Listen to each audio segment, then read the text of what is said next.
श्रद्धालु भक्तजन आराम से अपने स्नान वगैरह करके दर्शन वगैरह करने के बाद में वापस आके अच्छी जगह होल्डिंग एरिया में बैठे और बैठ के सिस्टमेटिक तरीके से प्लेटफॉर्म की तरफ जाए। बहुत इनोवेशंस भी किए गए, वॉर रूम्स बनाए हुए हैं। अभी हाल ही में रेलवे बोर्ड का वॉर रूम भी खुला। आज का दिन विशेष इसलिए है कि आज से सबसे बड़ी गैदरिंग चालू होती है, शाही स्नान से चालू होती है।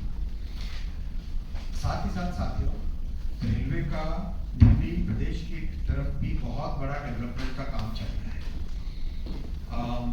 मैं आपको डिटेल में बताने के लिए आया हूँ दिल्ली प्रदेश में किस तरह से रेलवे का डेवलपमेंट का काम बहुत तेजी से चल रहा है। आप सब जानते हैं कि 10 साल पहले दिल्ली प्रदेश के लिए मात्र 96 करोड़ रुपीस का रेलवे का एलोकेशन होता था। 10 साल पहले यूपीए सरकार में मात्र 96 करोड़ रुपीस का एलोकेशन होता था। अब 2582 करोड़ रुपए का एलोकेशन है, यानी 27 गुना बढ़ के 2582 करोड़ रुपए का एलोकेशन है। बहुत सारे नए प्रोजेक्ट्स हाथ में लिए गए हैं। सबसे जो इम्पोर्टेंट है, दिल्ली में ज्यादातर स्टेशंस बहुत पुराने हो चुके थे, उनका रीडेवलपमेंट का काम कभी हाथ में लिया नहीं गया था। तो दिल्ली में 13 महत्वपूर्ण स्टेशंस हैं जो कि दूर दराज से आने वाले पैसेंजर्स के लिए, दिल्ली के निवासियों के लिए, यात्रियों के लिए, ट्रांजिट करने वाले यात्रियों के लिए इन सबको सुविधाएं देते हैं। उन 13 स्टेशंस को पुनर्निर्माण किया जा रहा है, रीडेवलप किया जा रहा है, जिसमें पुराने स्टेशन की जगह टोटली एक नए तरह का बिल्डिंग बनती है। बहुत ही एक अच्छे, जैसा आपने कई जगह देखा भी होगा, पिक्चर में, वीडियोस में, फोटोग्राफ्स में देखा होगा, टोटली रीडेवलप किया जा रहा है। आपने सभी ने सफदरजंग स्टेशन का प्रोग्रेस तो देखा ही है। सफदरजंग G+7 लेवल का बनेगा। तो वैसे ही बिजवासन करीब कंप्लीट होने को आया और बिजवासन स्टेशन पश्चिमी भारत की तरफ जाने वाली गाड़ियों के लिए टर्मिनल बनेगा, यानी वहां से गाड़ियां शुरू होगी। बिल्डिंग करीब कंप्लीट तैयार हो गई, स्टेशन का सारा इंफ्रास्ट्रक्चर रेडी होके तैयार हो गया है। जस्ट कुछ फॉरेस्ट की होते हैं, वो जैसे ही कंप्लीट होंगे ऑनरेबल हाई कोर्ट से जैसे उसकी परमिशन मिलेगी, वो काम आगे बढ़ेगा। सराय मैंने आपको ऑलरेडी सफदरजंग के बारे में बताया।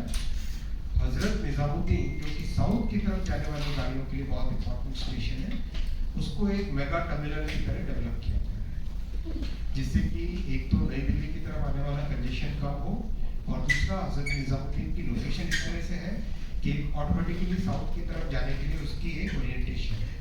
तो उसको बहुत अच्छे तरीके से एक मेगा टर्मिनल की तरह डेवलप किया जा रहा है। ऑलरेडी ये प्रोजेक्ट्स काम में लागू हो चुके हैं, इसलिए मॉडल कोड ऑफ कंडक्ट का प्रोविजन ही आता है। कोई नई चीज अनाउंस नहीं कर रहा हूँ, वही बता रहा हूँ जो ऑलरेडी चल रहे हैं काम। उसी तरह से आदर्श नगर, आनंद विहार पूर्वांचल की तरफ, ईस्ट की तरफ जाने वाला बहुत बड़ा एक फैसिलिटी है आनंद विहार स्टेशन। उसमें 3-4 चीजें की जा रही है। एक तो आनंद विहार की कैपेसिटी बढ़ाई जा रही है, दूसरा आनंद विहार के आगे 3rd और 4th लाइन का निर्माण किया जा रहा है, तीसरा आनंद विहार को RRTS और मेट्रो के साथ एकदम मल्टी मॉडल इंटीग्रेशन कैसे हो, उस मल्टी मॉडल इंटीग्रेशन के लिए स्काई वॉक का व्यवस्था की जा रही है, जिससे कि क्लियर कोई भी पैसेंजर उतरे और मेट्रो में बैठना हो तो सीधा बिना डिस्टर्ब हुए, बिना कोई इधर उधर जाए, सीधा स्काई वॉक से मेट्रो पे पहुंच सके। या RRTS से आए कोई मान लो तो RRTS से आने पे सीधा वो कनेक्ट हो जाए। इस तरह की व्यवस्था वहां पे की जाती है। इसी तरह से दिल्ली सराय रोहिल्ला जो कि राजस्थान के कई हिस्सों तक उसके जाने वाली दिल्ली सराय रोहिल्ला, दिल्ली कैंट, ये दोनों स्टेशन हैं जो जयपुर की तरफ जाने वाली गाड़ियों के लिए, जयपुर मतलब राजस्थान गुजरात इस तरफ जाने वाली गाड़ियों के लिए बहुत इंपॉर्टेंट स्टेशन हैं। इन दोनों को भी एकदम नए तरीके से बनाया जा रहा है। दिल्ली कैंट में तो एक और ही एक नए तरीके से इसमें व्यवस्था की गई है, जिसमें सारा ट्रैफिक का सर्कुलेशन प्रैक्टिकली फ्लाईओवर के ऊपर ही होगा। यानी व्यक्ति एक बार बाहर से फ्लाईओवर के ऊपर चढ़े, वहीं पे डिपार्चर है और वहीं पे अराइवल है फ्लाईओवर के ऊपर ही, कंप्लीटली डबल।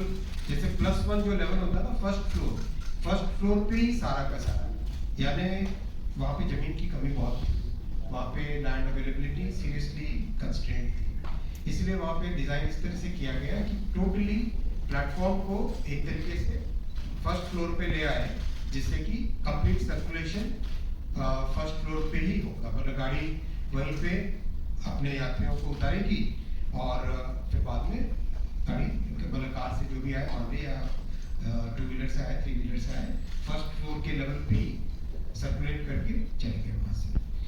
तो ये दोनों का एक साथ दिल्ली सराय रोहिल्ला और दिल्ली कैंट का राजस्थान गुजरात की तरफ जाने वाली गाड़ियों के लिए, भिजवासन का बीकानेर और जैसलमेर और रोपड़ अबोहर इस तरफ जाने वाली गाड़ियों के लिए, और नॉर्थ की तरफ जाने वाली गाड़ियों के लिए आपको जानकर एक अच्छी खुशी होगी कि यमुना जी पे नया ब्रिज बन के तैयार है। काफ़ी कॉम्प्लेक्स था ये प्रोजेक्ट, क्योंकि परमिशंस में supreme court, honourable high court, honourable supreme court उनके भी विषय थे। तो सब के सब मिलके दिल्ली गवर्नमेंट, एजी साहब, सुप्रीम कोर्ट, हाई कोर्ट, सबके परमिशन, एनवायरमेंट अथॉरिटी, सबके परमिशन मिलके काम चालू हुआ था। और करीब करीब 1 किलोमीटर से लंबा ब्रिज है ये, 1.2 किलोमीटर का ब्रिज है। ये रेडी है, कुछ ही महीनों में, 1-1.5 महीने के अंदर अंदर ये भी कंप्लीट होके काम में लग जाएगा। तो उससे भी कैपेसिटी बहुत इंक्रीज होगी।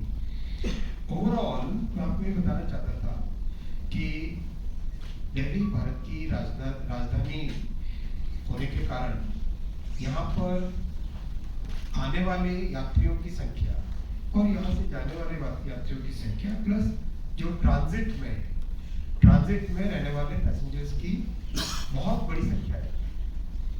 तो किस तरह से इतने बड़े शहर के लिए कैपेसिटी बढ़ाएं। अभी करीब 700 गाड़ियाँ, 700 के आसपास टोटल गाड़ियाँ दिल्ली में आती है या जाती है, दिल्ली हैंडल करता है 700 के आसपास गाड़ी।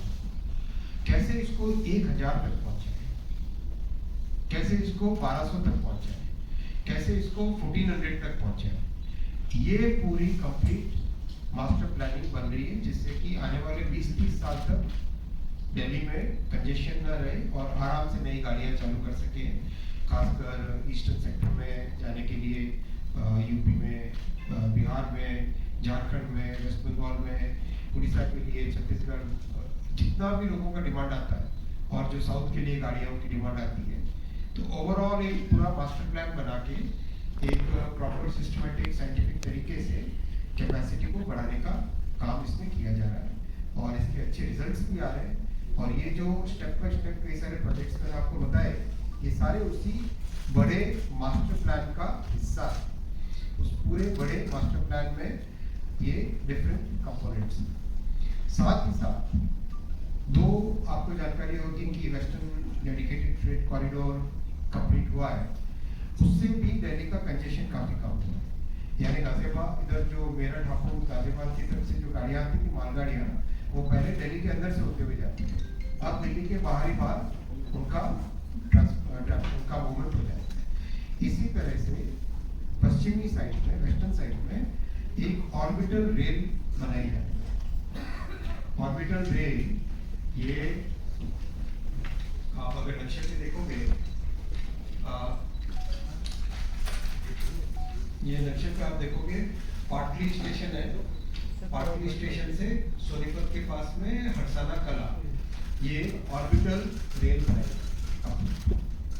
पाटली से लेके हरसाना कला, मतलब समझो आप सोनीपत से लेके मानेसर, ऐसा अगर जो पॉपुलर नेम है उस हिसाब से समझो, सोनीपत से मानेसर तक ये ऑर्बिटल रेल बनाई जाएगी, जिससे कि कंप्लीट ट्रैफिक, खासकर जो मालगाड़ियों का ट्रैफिक है और जो थ्रू पास होने वाला ट्रैफिक है, जिसको रुकना नहीं होता है, वो सीधा बाहर के बाहर चले जाए। फिर सेकंड इसका ऑर्बिटल का लेग बनेगा मानेसर से पृथलक और बीच में डेडिकेटेड फ्रेट कॉरिडोर के पास, दुलावत के पास में इसका कनेक्शन होगा। तो इससे जो ट्रैफिक हमारा साउथ की तरफ से, राजस्थान, गुजरात, महाराष्ट्र की तरफ से आ रहा है ट्रैफिक, वो भी ओवरऑल एक अच्छी प्लानिंग के साथ काम किया जा रहा है। लास्ट पॉइंट पे आपके सामने रखना चाहूँगा, करीब 20 नए फ्लाईओवर्स और अंडरपासेस दिल्ली में बनाए जा रहे हैं। आप सब जानते हैं कि पिछले साल यानी 23-24 में एक रिकॉर्ड संख्या में नए फ्लाईओवर्स और अंडरपासेस देश भर में प्रधानमंत्री श्री नरेंद्र मोदी जी के रेलवे के प्रति फोकस है, उसके कारण बने थे। 1000 से ज़्यादा बने थे। तो उसके बाद में और भी नई टेक्नोलॉजी लेके उस अनुभव से कैसे स्केल अप करें। तो दिल्ली में टोटल 20 फ्लाईओवर्स और अंडरपासेस बनाए जा रहे हैं 472 करोड़ रुपीस के इन्वेस्टमेंट से।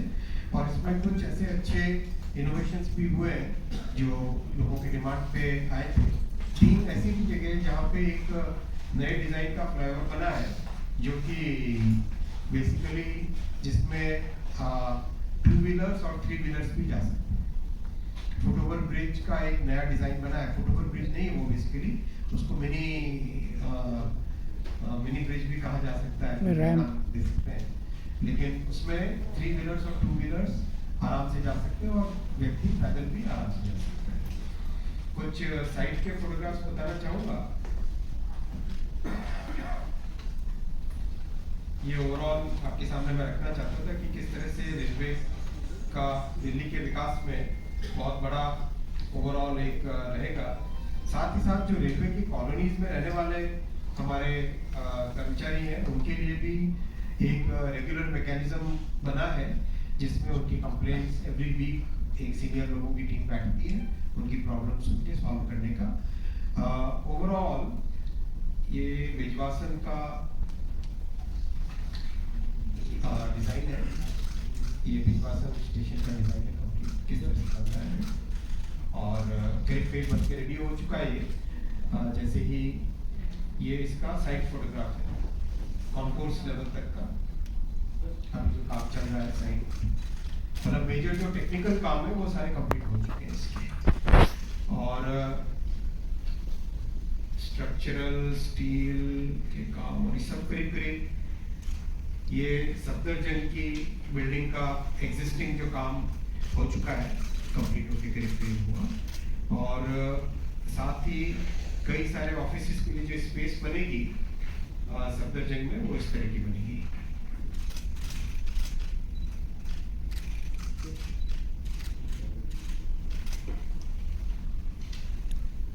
ये ओवरऑल सफदरजंग का टोटल फाइनल शेप है। सफदरजंग स्टेशन का फाइनल शेप है, इस तरह से बनेगा। इसके अलावा भी बहुत सारे प्रोजेक्ट्स हैं। न्यू दिल्ली स्टेशन का भी एक काम ऑलरेडी चालू हो चुका है। दूसरे काम के लिए ऑनरेबल हाई कोर्ट में ट्रीज से रिलेटेड परमिशंस के लिए अप्लाई किया हुआ है। जैसी परमिशन मिलती है आगे उसमें बढ़ जाएंगे। न्यू दिल्ली के उसमें एक काम तो ऑलरेडी चालू हो चुका है, उसमें एक साइड से तो काम ऑलरेडी चालू हो चुका है। और जो बाकी दूसरे साइड की बिल्डिंग्स हैं उसके लिए ट्री की परमिशन करीब 700 या 800 पेड़ है शायद, तो उसका एक परमिशन का प्रोसेस है पूरा, वो प्रोसेस ऑलरेडी फॉलो अप है। मैं लास्ट पॉइंट रखना चाहूँगा आपके सामने कि अरविंद केजरीवाल जी ने अभी कुछ 2-3 दिन पहले शकूर बस्ती जाके कहा था कि रेलवे ने इन जगहों का टेंडर कर दिया है। मैं आपको बहुत स्पष्ट तौर पे कहना चाहता हूँ कि ऐसा कुछ भी नहीं हुआ है। वो अशुद्ध एकदम प्योरली उन्होंने एक तरीके से एक्चुअली इनकरेक्ट बात कही थी। ये शकूर बस्ती की झुग्गी झोपड़ी का क्लस्टर है। अगर आप देखो तो ये झुग्गी झोपड़ी का क्लस्टर है शकूर बस्ती की। और जो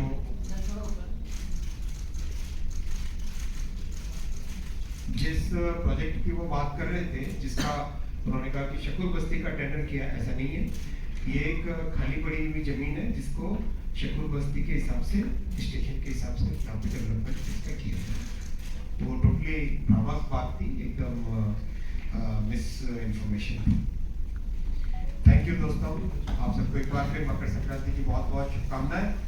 और इस उत्तरायण में आपके परिवार में, आपके घरों में, आपके ऑर्गेनाइजेशंस में और देश में सब जगह आप सबके लिए शुभ रहे ये पीरियड।